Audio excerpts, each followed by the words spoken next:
Morning, everyone. As I get all of my technical things set up here, let me ask a question to the kids. You guys ready? Is pride a good thing or a bad thing? Bad. Evie? It depends. If you're taking pride in schoolwork, then it's a good thing because you're doing well. But if you're taking pride as in like, oh yeah, look at me, I'm better than you, then it's a bad thing. Right. So pride can be a good thing or it can be a bad thing, depending on what exactly you're talking about when you say pride. What do the rest of you guys think? Do you agree with that? Yeah. Yeah? Okay. We're going to talk about pride a little bit today while I'm preaching from Daniel chapter 4. We're mainly talking about pride when it's a bad thing. So not the kind of pride where you're trying to do a good job because you know the thing you're doing is important, but the kind of pride where you think that you are better than everybody else, and because you're better, you deserve more than everybody else deserves. That's the kind of pride that we're going to be talking about, mainly. I think at the end of my sermon, if I can, I'm going to try to circle back around to talking about this weird thing where pride is good and bad, and try to hopefully explain that clearly. All right, we are in the book of Daniel. And last week, we introduced the book and we looked through things like the book structure and the timeline and information like that, the different characters who we're going to talk about. And one of the things that I explained is that we're not going to move through the book of Daniel, starting at the beginning and going towards the end. Instead, we kind of picked out the structure as being a double chiastic structure. It's got these two kind of V-shaped correlations of stories and passages, with the kind of the main point being right here in Daniel chapter 4. The main point's going to be repeated in 4 different stories throughout the book. The bottom 2 here will be somewhat combined, but I'll explain that when we get there. So we're going to work through those main point kind of stories first, and then we'll kind of start moving our way towards the other main issues in the book. So today we're in Daniel chapter 4. It's the first story in the book that's articulating the main focus of what the book of Daniel is all about. Now, I showed you a timeline last week of the 4 kings who are used as kind of time markers in the book of Daniel, and today we're going to be focusing on a story that happens during the reign of King Nebuchadnezzar II. One of the main things that we pulled out of the introduction to Daniel last Sunday is that it takes place with God's people Israel going into exile in Babylon. As the Neo-Babylonian Empire rises in sort of the early 600s, late 500s BC, they come and they destroy Israel under Nebuchadnezzar and take people and treasures into Babylon. This concept of exile, it's this idea that you had a home where you lived in peace with your family, but your home has been destroyed, your family has been separated, and you are a captive in a place that is not only not your home, but a place that is actually hostile towards you. So for the Israelites, their home was Judea, a place where God lived with his people. And the hostile place was Babylon, ruled by Nebuchadnezzar, who had destroyed their city and carried off its treasures and its people. And one of the things that I kind of started hinting at and started coming to last week is that the reason why the Bible is telling us this story is to help us all see that in some way we all kind of live in exile. We're supposed to have a home in God's presence, but because of disobedience, we find ourselves separated from him. And this is true because he designed us to live in a garden paradise, to live with him in a heaven and earth place. But because of sin, we've been exiled out of that place. But it's also true because we make decisions on a regular basis that are sinful and that place a barrier between us and a holy God. That story is kind of articulated right at the beginning of the Bible in Genesis chapter 3. And that first section of the Bible, the first 11 chapters of Genesis, go on to kind of explain more about humanity's exile situation. Us living here in a world that's not the way it's supposed to be, and we're not in the home that we're supposed to be in. The last story in that series of stories is the Tower of Babel, which I've talked about here in church before. I am obsessed with the first 11 chapters of Genesis and can't stop myself from going back there. But we're going to revisit the Tower of Babel story this morning, and why we're doing that I hope will become clear once we get into Daniel chapter 4. I should point out too, Nebuchadnezzar, the guy we're talking about today, he was the guy who was ruling Babylon in 605, 597, and 586 BC when Babylon came against Israel and took them into exile. So Genesis chapter 11 and the Tower of Babel. Let me read these verses for you really quick. Now the whole earth had one language and the same words. And as people migrated from the east, they found a plain in the land of Shinar, remember that, and settled there. And they said to each other, "Come, let us make bricks and burn them thoroughly." And they had brick for stone, and they had tar for mortar. And they said, "Come, let us build ourselves a city, and a tower whose top reaches to the heavens." Remember that too. "And let us make a name for ourselves," remember that as well, "lest we be scattered over the face of the whole earth." Then Yahweh came down to see the city and the tower that humankind was building. And Yahweh said, "Behold, they are one people with one language, and this is only the beginning of what they will do. So now nothing they intend to do will be impossible for them. Come, let us go down and confuse their language there, so that they will not understand each other's language." So Yahweh scattered them from there over the face of the whole earth, and they stopped building the city. Therefore its name was called Babel, for there Yahweh confused the language of the whole earth, and there Yahweh scattered them over the face of the whole earth.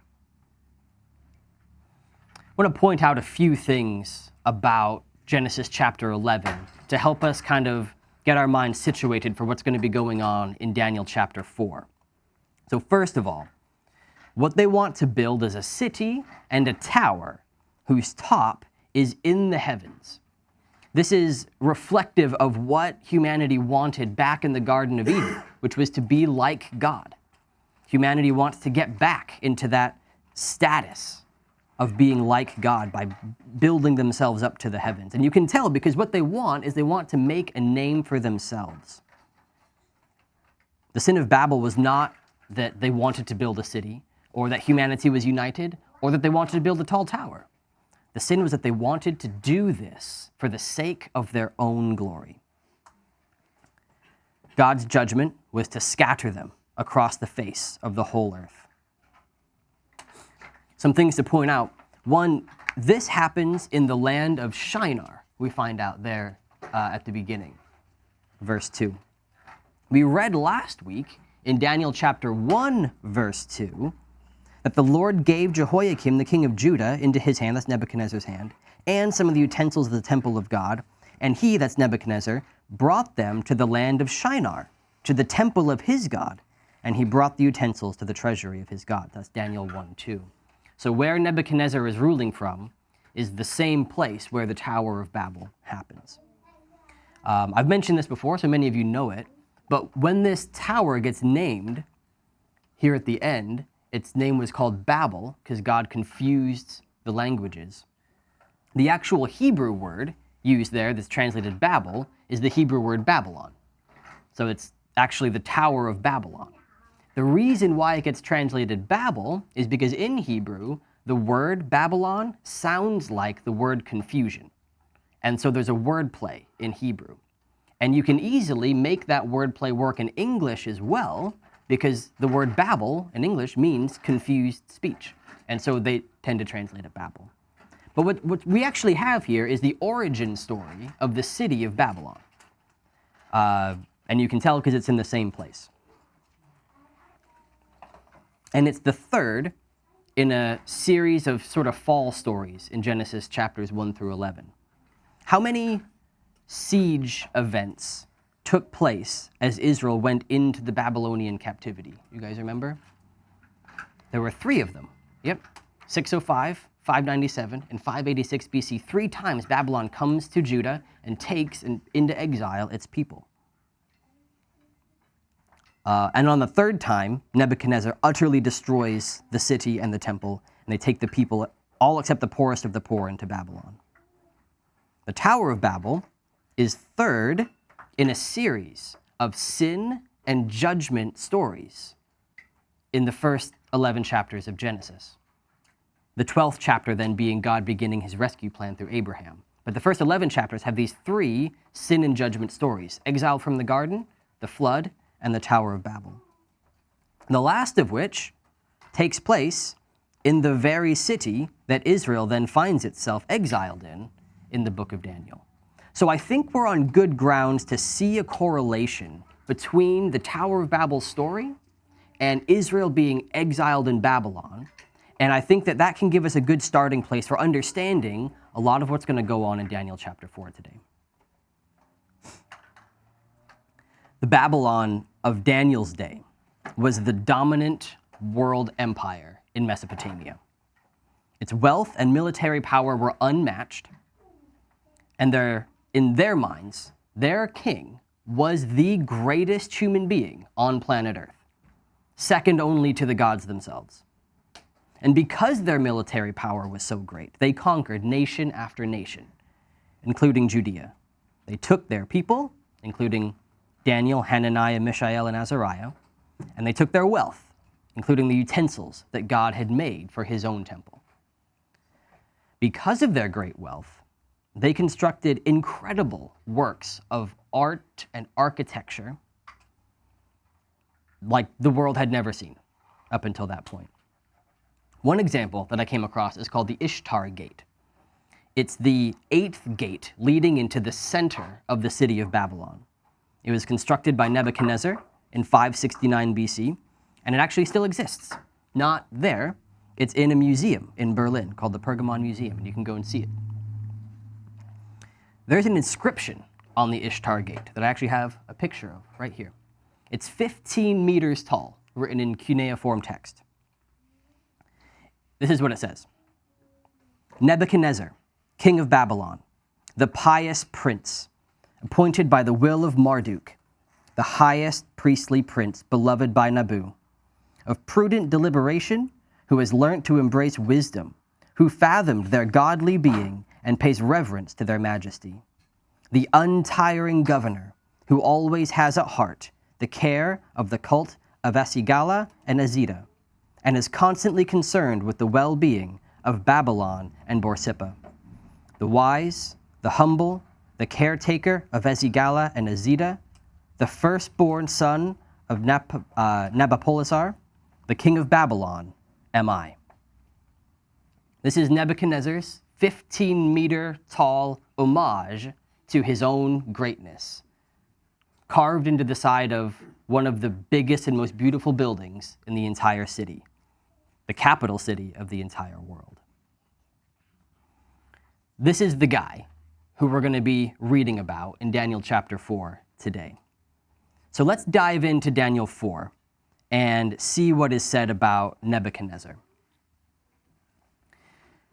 What's interesting about Daniel 4 is it begins, and most of the chapter is actually Nebuchadnezzar narrating it from his own perspective. So this is what Nebuchadnezzar says about himself. Nebuchadnezzar, the king to all the nations, the peoples and languages, does that sound familiar? That live in the whole earth. May your prosperity increase.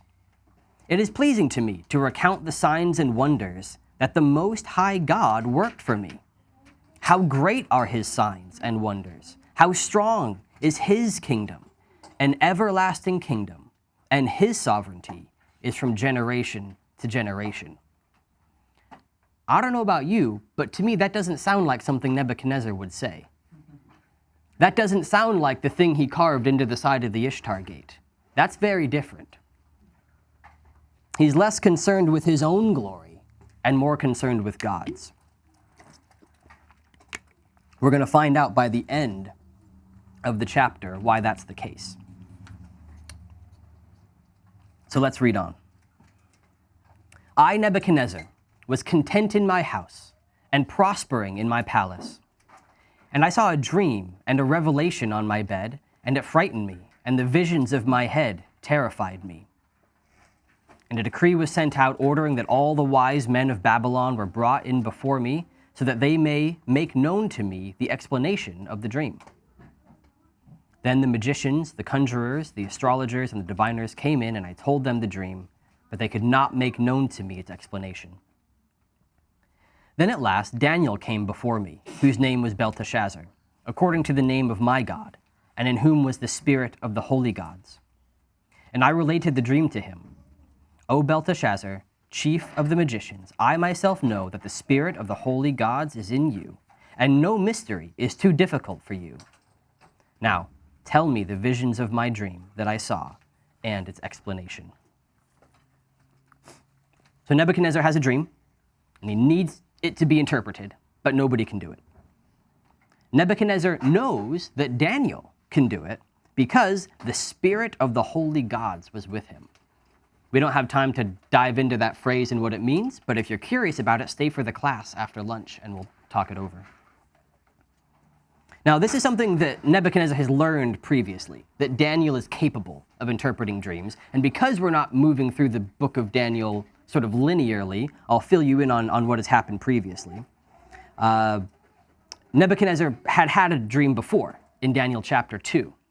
And it was about this statue made of different kinds of metals. And he, again, tries to get everybody to interpret the dream, and nobody can do it until eventually Daniel can. So that's a previous story. So Nebuchadnezzar knows that Daniel is going to be able to do this.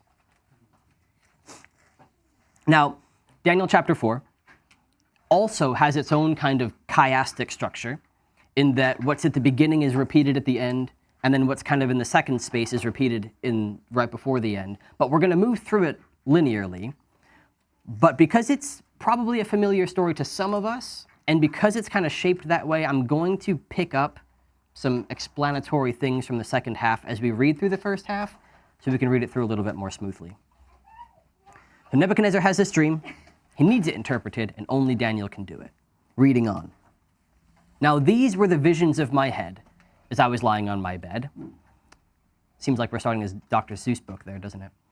I was gazing, and look, a tree was in the midst of the earth, and its height was exalted. The tree grew, and it became strong, and its height reached to the heavens. Does that sound familiar? And it was visible to the end of the whole earth. Its foliage was beautiful, and its fruit abundant, and in it was provision for all. Under it the animals of the field sought shade, and in its branches the birds of the heavens nested, and from it all the living beings were fed. So Nebuchadnezzar sees this tree in his dream. Its top is in the heavens and visible to the whole world. So we're in Babylon, in the plain of Shinar. You've got a king who's over every people and language on earth, depicted as a tree whose top is in the heavens. It sounds like a story we've read recently. All the animals find like home and shelter and food in the presence of this tree. And it's depicting Nebuchadnezzar's responsibility as emperor of the known world to use his power for the benefit of the people who live in his kingdom. God has, in a sense, raised this man up to be a caretaker of his world. But we know this guy. He's not the wise, humble, people-serving king his inscription on the Ishtar gate would lead you to believe. He's a wicked, prideful, and arrogant tyrant. So, the dream goes on. I was looking in the visions of my head as I lay on my bed, and look, a watcher and a holy one came down from heaven. He cried aloud, and so he said, "Cut down the tree and chop off its branches. Shake off its foliage and scatter its fruit. Let the animals flee from under it and the birds from its branches.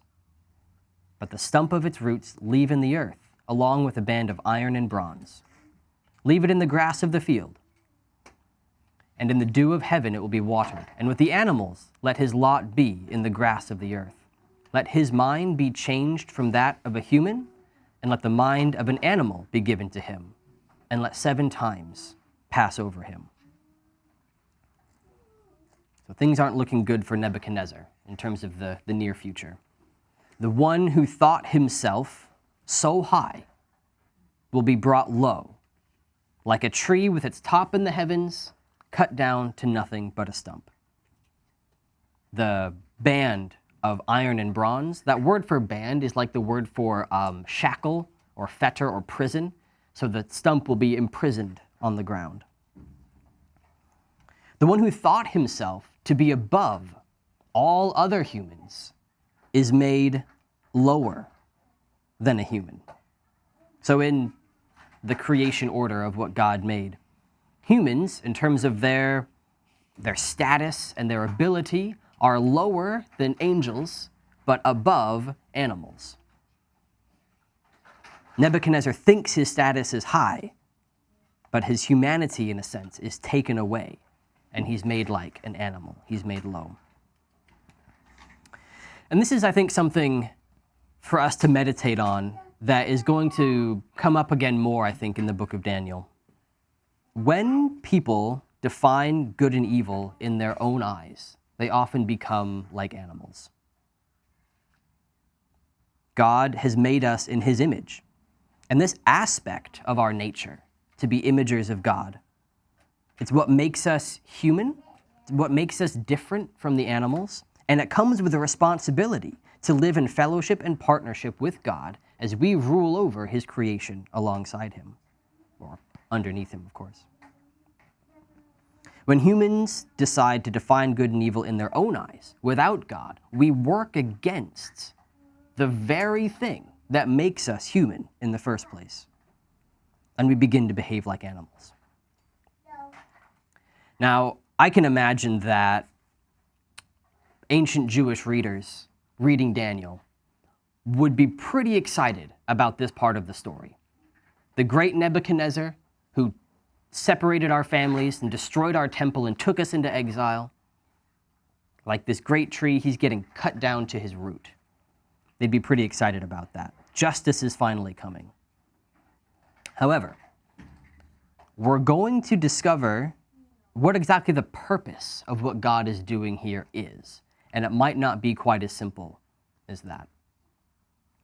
Verse 17 says, "This sentence is by the decree of the watchers, and the decision by the command of the holy ones, in order that the living will know that the Most High is sovereign over the kingdom of humankind, and to whomever he wills, he gives it, and he even sets the humblest of men over it."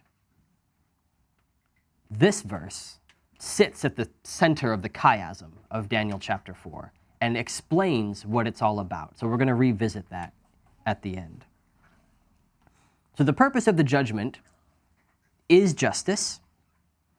Nebuchadnezzar deserved to have his pride taken away. He deserved to pay recompense for the blood he'd shed and the nations and families he'd destroyed. He deserved judgment for his blasphemy against God. But the purpose of the judgment was also restoration. This isn't happening because God wanted to remove Nebuchadnezzar permanently as king of Babylon or to end his life. God is teaching Nebuchadnezzar a lesson. And we're going to discover that here as Daniel is able to interpret Nebuchadnezzar's dream. "This is the dream that I, Nebuchadnezzar the king, saw. Now you, Belteshazzar, declare its explanation. For all of the wise men of my kingdom were not able to make the explanation known to me.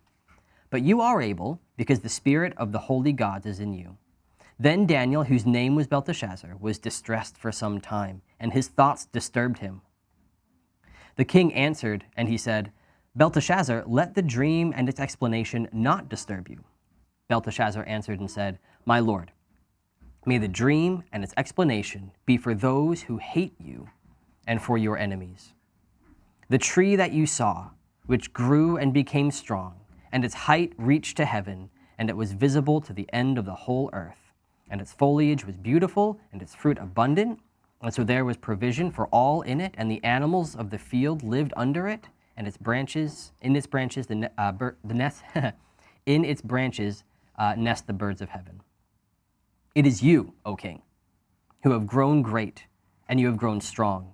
And so your greatness has increased, and it has reached to heaven, and your sovereignty to the end of the earth.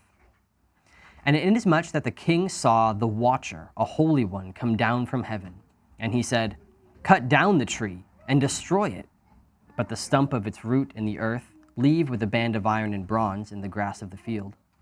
And let it be watered with the dew of heaven, and let his lot be with the animals of the field until 7 times has passed over him.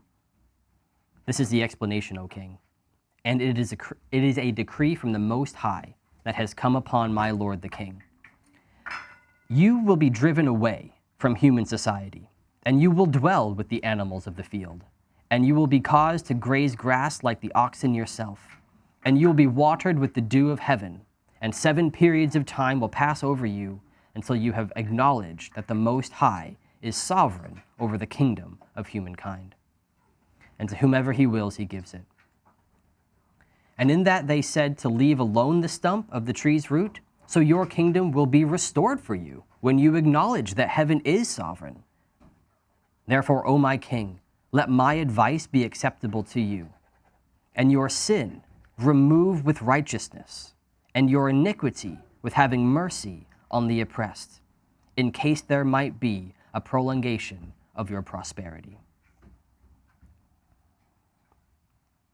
So most of what Daniel says to the king is rehearsing the dream that he's already heard, but he points out a couple of really important things that we need to talk about. When the watcher, and we haven't really talked about what watchers are. It's not a word we normally use for spiritual beings. Stick around for the class if you want to talk about watchers. What the watcher had said is that his human mind will be taken away from him, and a mind of an animal will be given to him in its place. Daniel points out that what that's going to mean for Nebuchadnezzar is he's going to be driven away from human society. That on its own sounds okay. There's plenty of times I wish I would be driven away from human society. But I don't think Nebuchadnezzar is going on like a camping trip in this story. It's that his mind is changed from being a human mind to an animalistic mind, so that he eats grass and he's watered by the dew of heaven, is what it says. This is what it'll mean for the tree to be cut down. And the judgment is perhaps somewhat unexpected, or at least this interpretation of the dream is somewhat unexpected. At first glance, the dream of a tree being cut down could mean Nebuchadnezzar would be killed, or Babylon would be invaded or destroyed. Instead, what God wants to do is temporarily remove Nebuchadnezzar's humanity, in a sense. His mind will be the mind of an animal, and his dwelling place will be that of an animal as well. This is what's going to happen to him. The other thing that's really interesting about Daniel's interpretation of Nebuchadnezzar's dream is that it comes with an offer of repentance. Daniel extends an invitation for Nebuchadnezzar to turn from his pride, to replace his sin with righteousness, to replace his iniquity with mercy for the oppressed.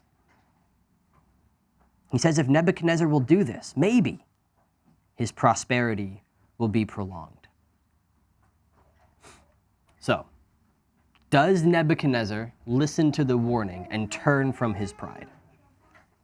Reading on in the chapter. All this happened to Nebuchadnezzar the king. At the end of 12 months, he was walking on the roof of his royal palace of Babylon. And the king answered and said, "Is this not the great Babylon which I have built as a royal palace by the strength of my own power and for the glory of my own majesty?" Sound familiar? While the words were still in the mouth of the king, a voice from heaven came saying, "To you, King Nebuchadnezzar, it is declared that the kingdom has departed from you, and you will be driven away from human society, and your dwelling will be with the animals of the field, and they will cause you to graze the grass like oxen. And 7 times will pass over you, until you acknowledge that the Most High is sovereign over the kingdom of humankind. and that he gives it to whom he wills.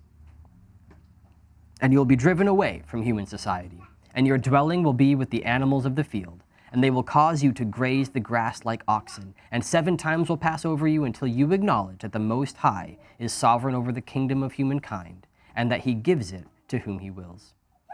Immediately the word was fulfilled concerning Nebuchadnezzar, and he was expelled from human society, and he ate grass like an oxen, and his body was bathed with the dew of heaven until his hair was like the hair of an eagle, and his nails grew like bird claws. It says this happens while the words are still in Nebuchadnezzar's mouth. They were words of pride, and his pride is what brought his judgment down on him. The watcher says to him, "The kingdom has departed from you." So that we recall, the watcher said, God gives the kingdom of humankind who he wills. 3 times that's been repeated so far. Essentially, Nebuchadnezzar gets to reign over the whole earth as long as God allows him to do so. One of the details we find here is that he eats grass like an ox, and he begins to look like a bird. His hair grows like bird feathers, and he grows bird's claws. There's going to be a really important significance to that later in the book of Daniel. But here in this passage, I think it has a contextual significance here in Daniel chapter 4. The dream showed the tree, remember, giving food and home to the animals and to the birds specifically. Nebuchadnezzar was the tree, but now he's the animals. He's swapped places. Now he's the one who relies on the tree. Nebuchadnezzar might have been the most powerful king in all the earth, but he wasn't truly the sustainer of life like he thought he was. So in his pride, Nebuchadnezzar's place has been swapped from the height that he wanted to reach to lower than everyone else. But then, the end of that period, I, Nebuchadnezzar, lifted up my eyes to heaven, and then my reason returned to me, and I blessed the Most High, and the one who lives forever I praised and I honored. For his sovereignty is an everlasting sovereignty, and his kingdom continues from generation to generation, and all the dwellers of the earth are regarded as nothing, and he does according to his desire in the hosts of heaven and among the dwellers of the earth. And there is not one who can hold back his hand or ask him, "What are you doing?" At that time my reason returned to me, and also the glory of my kingdom and my majesty and splendor returned to me. And my advisors and my lords searched me out, and I was established over my kingdom, and abundant greatness was added to me. Now I, Nebuchadnezzar, praise and exalt and honor the King of heaven. For all his works are true, and his ways are justice, and that he is able to humble those who walk in pride. This is the Nebuchadnezzar who introduced this passage to us, the man who learned that God is able to humble those who walk in pride, the man who learned that his kingdom can be given and taken away, but God's kingdom lasts forever. I think as a response to this passage, it's appropriate for us to say, how great is our God, that even the highest and greatest cannot stand in his way or question his decisions. But also, how merciful is our God, that even the worst of sinners can find restoration if they turn from their sin and pride. I want to notice also that in Nebuchadnezzar's restoration, he receives back his glory as emperor of the Babylonian Empire. God glorifies Nebuchadnezzar, and he glorifies himself. Now, in order for God to be glorified, Nebuchadnezzar had to be humbled. But it wasn't in the humbling of Nebuchadnezzar that God was glorified. It was in the restoring of him. that he built him back up, and then he extolled the greatness of God's name.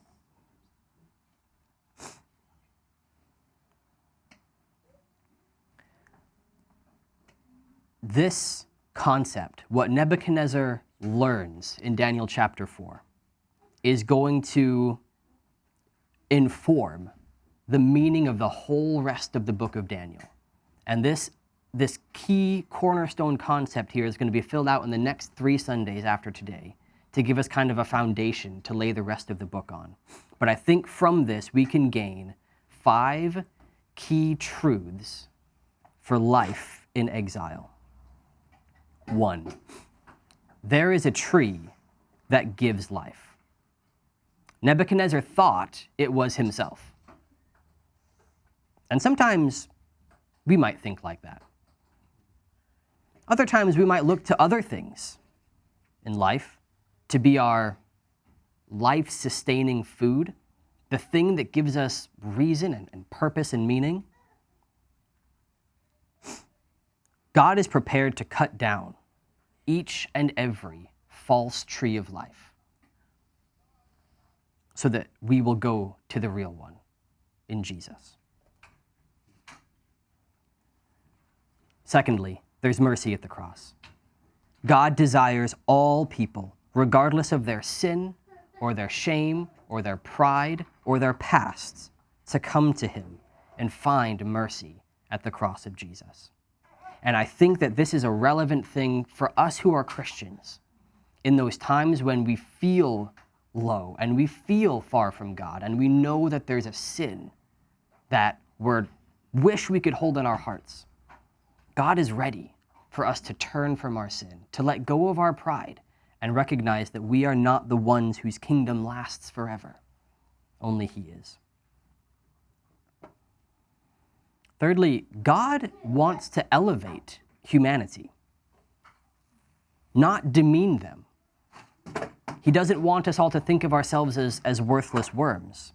He wants us to have appropriate humility and respect for who he is. This is that paradox of pride that the kids and I were talking about at the start. Pride is a good thing because God has given us a high calling as imagers who rule over his creation for him. But pride is a bad thing too. In exile, humans take the status and the resources that were given by God to build our own kingdoms and exalt our own names. We all have the tendency to do this. But the fourth truth for life in exile is God won't let us get away with it. He won't let them get away with it. And this is a comfort when we live in a world where we see Babylon outside the window, in a world where we see Nebuchadnezzars on the news and in our lives. It's a comfort to know that no matter how unstoppable, untoppleable they seem, no matter how influential or powerful they may be, God doesn't put up with humans building their own kingdoms to replace his kingdom. He won't let it happen. But as much as it's a comfort, it's also a warning, because we all have a tendency to do it, to take what we have in life, my time, my energy, my money, my resources, the things that I own, and to just build my own little kingdom for the glory of my own name. It's a warning as well. Finally, God chooses the humble. Daniel 4:17 said, "This sentence is by decree of the watchers and the decision of the command of the holy ones, in order that the living will know that the Most High is sovereign over the kingdom of humankind, and to whomever he wills he gives it. And he even sets the humblest of men over it." God's design was not to remove Nebuchadnezzar as emperor of Babylon, but God's design was to have a humble man sitting on the throne of the kingdom of the world. We all have to rule our own lives with humility, but we also all have to look to the ultimate humble king, whom God has made king over the whole world. but the one who, though he was in the form of God, didn't count equality with God a thing to be grasped, but he humbled himself to the point of death on the cross. He is our example, and more than that, he is our Savior. Let's pray.